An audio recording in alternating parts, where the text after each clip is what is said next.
What's good YouTube, I'm Rich and welcome back to a brand new video. So today guys, I'm going to show you my settings for Fortnite Chapter 2 Season 3 Splashdown. I've switched to mouse and keyboard. I want to show you my sensitivity, my binds, and what I feel is best going into this brand new season. So let's splash straight into the settings. God, I'm a douchebag. So, going straight into the video settings, I'm on full screen, 1920 by 1080 on a 144Hz monitor, the BenQ X11 24LP, which basically is a DisplayPort version and the latest iteration of said monitor, and my frame rate limit is at 200 FPS. So on a 144Hz monitor, you need at least 144 FPS. More can be smoother to an extent, it can be a little bit more beneficial, but as long as you're hitting 144, you'll see the full benefits. I'm sitting at 200, so I've got a bit more FPS to play with, but at stacked end games, it will drop a little bit, and I'd rather an FPS drop from 200 FPS than one from 240 to create less stutter. So brightness 100%. I've now turned off the colorblind mode setting. If you're wondering why, watch Code Life, because he's the reason why I turned it off, and he talked about how Deuteronope was darker than the actual game itself now because it's increased by like 50%. So I thought it's best to turn it off. The game looks good, the storm is still easy to see through, all that kind of good stuff. So there's basically no reason to be on colorblind. Deuteronope is a bit brighter, so that's potentially one thing you could do, or like a lower strength of Deuteronope, but I just turn it off and then it feels good. Graphics quality I've kept pretty much the same. Epic view distance, everything else is off. For the lowest latency, best performance, all that kind of good stuff, I've kept it how it is. On the advanced graphics, we've got VSync off, motion blur off. If you've got that turned on, turn it off now. You've been ruining your gaming experience if it's on. Show FPS is on, even though I've got it on NVIDIA as well. DX11, allow multi-threaded rendering is on. Anyone with a high multi-core processor, if you've got an AMD Ryzen, you'll have multi-cores. Most of the Intel ones, you'll be struggling to play on a dual core anyway, or a single core processor. But if you've got this turned off, turn it on and you will see a bit of a performance, okay?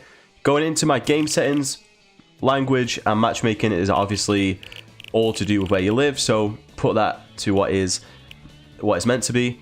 Movement, sprint by default is on, and auto open doors is on for some reason, don't know why, not really that bad. I'll keep it how it is. Combat, I've got auto sort consumables to the right, and I believe I've kept everything else the same. Turbo building on and confirm edit on release is on. Because I'm new to mouse and keyboard, I've got used to it being on. Most people who have it off is purely because of muscle memory. So if you're new and you're switching, I advise having it on. It technically is just as quick and it will feel like you've got a double edit bind on. You can do it that quick. And people like Mongrel, the only reason they've turned it on and off is not because there's a delay like the people say there is. It's because of personal preference and muscle memory. So trust me, turn it off, turn it on if you are new, and keep it off if it's what you're used to. Pretty much simple. Oh gosh, what's happening there? So NVIDIA highlights, I've turned everything off to do with NVIDIA highlights just for performance and not to have my memory filled up with videos I don't need, i.e. deaths and all that kind of stuff. Because as you can see here, it will record winning, getting eliminations, or being eliminated. And then I've got record replays. I've just turned this on because of VODs and all that kind of stuff.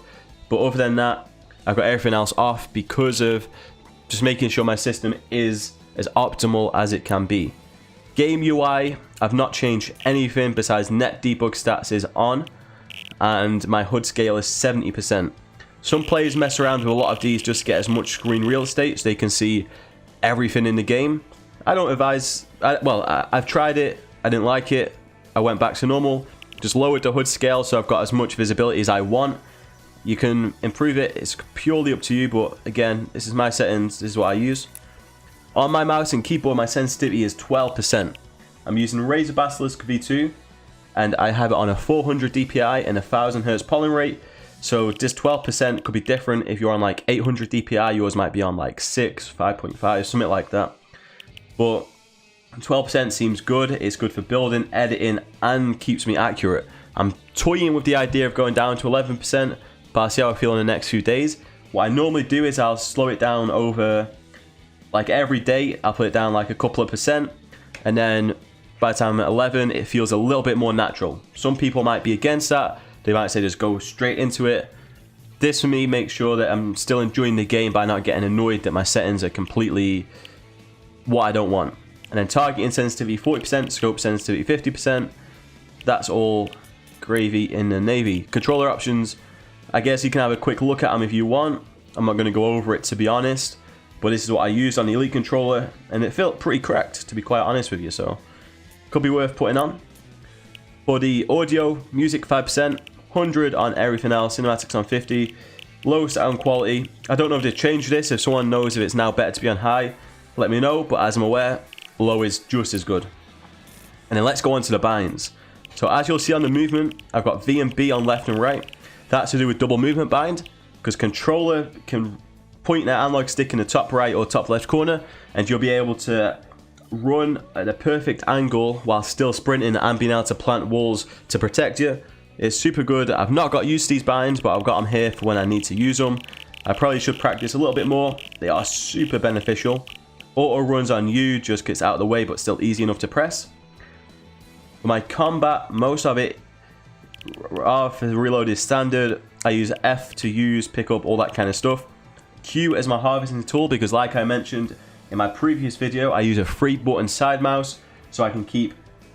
For me, it's trying to stay efficient and stay natural with my builds, so it's what I'm used to, and it means that I'm not having to press too many different things at once, and it's just a little bit easier. Weapon slot 1 would be my AR. In weapon slot 2, I bind that to number 3 because it's easier for me to press, and that's my shotgun. 4 is SMG, sniper, RPG. 5 is healing, and X is healing. Crouch when building, left control. Wall is N.